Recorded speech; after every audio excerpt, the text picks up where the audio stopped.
பெரிதும் பாதிக்கப்படுவது சினிமாவால் சமூகமா, சமூகத்தினால் சினிமாவா? நடுவரின் தீர்ப்பு. சமூகத்தை சீர்படுத்துவது அப்படிங்கிறது 3 வகையில் இந்தியாவில் சொல்லலாம். எனக்கு தெரிஞ்சு என்னுடைய அறிவு கட்டிய வகையில் நான் சொல்லணும். ஒன்று அரசியல், இன்னொன்று விளையாட்டுத்துறை, மூன்றாவதாக கேட்டிங்கன்னா கலை உலகம். 3 பற்றி தான் இந்தியாவில் உச்சத்தில் பேசக்கூடிய விஷயம். கலையில் நம்ம உயர்ந்திருக்கோம்னு சொல்கிறாங்க, அயல்நாட்டு படங்களுக்கு ஈடாக படம் எடுக்கிறோம்னு சொல்கிறாங்க, விளையாட்டுத்துறையில் கிரிக்கெட்டில் நம்ம எக்கச்சக்கமாக இருக்கோம் அப்படி இப்படிலாம் சொல்கிறாங்க, அரசியல் துறையும் கவனிக்கப்பட வேண்டிய ஒரு சமாச்சாரமாக இருக்குது. இதில் 3லேயும் உலக லெவலில் அவார்டு வாங்குறதுங்கிறது திரைப்படம் அப்படிங்கிறது நான் ஒத்துக்கலாம், நிஜமாக ஒத்துக்கலாம். அதுதான் இந்தியாவின் அடையாளங்களை பல விஷயங்களில் காட்டிகிட்டு இருக்கு. ஆஸ்கார் வரைக்கும் மற்ற வழிகளுக்கு அவார்டு கிடைக்கிறதில்ல. இப்போ நான் எந்த பக்கத்திலிருந்து பேசுகிறதுன்னு எனக்கே தெரியல. ஏன்னா இவங்க சொல்கிறாங்க நம்ம பக்கத்தை விட்டுறாதீங்கன்னு.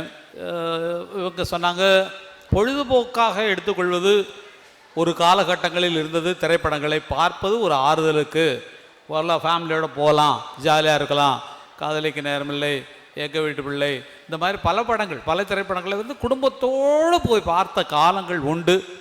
இந்த காலத்தில் குடும்பத்தோடு போய் பார்ப்பதற்கு முடிவதில்லை.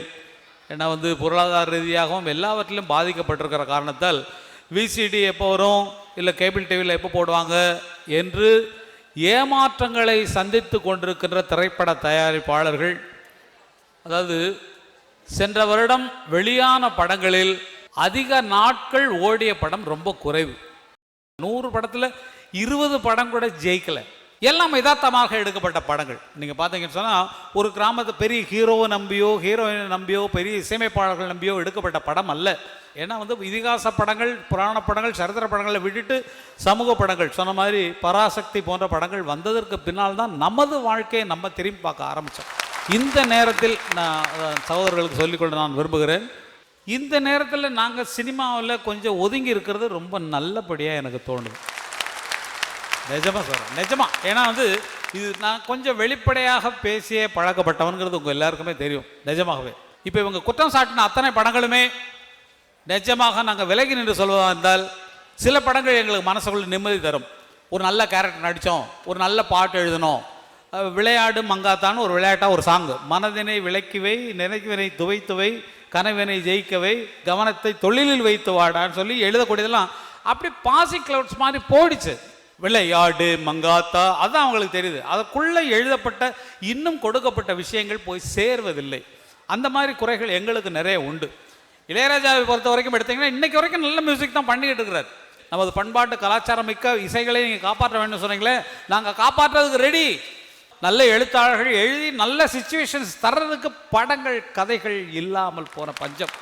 எனக்கே நான் வருத்தப்பட்டு சொல்லிக்கிட்டு இருக்கோம். ஏன்னா விளையாட்டுத்தனமாக போச்சுன்னா படத்தை பார்த்து தெரிந்துகிறோமா என்பது இல்லாவிட்டாலும், ஒருவன் படம் எடுக்கிறான், அதில் நடித்தவர்கள் தன்னுடைய ஆத்ம திருப்திக்காக நல்ல பணம்ங்கிறதெல்லாம் அப்புறம்.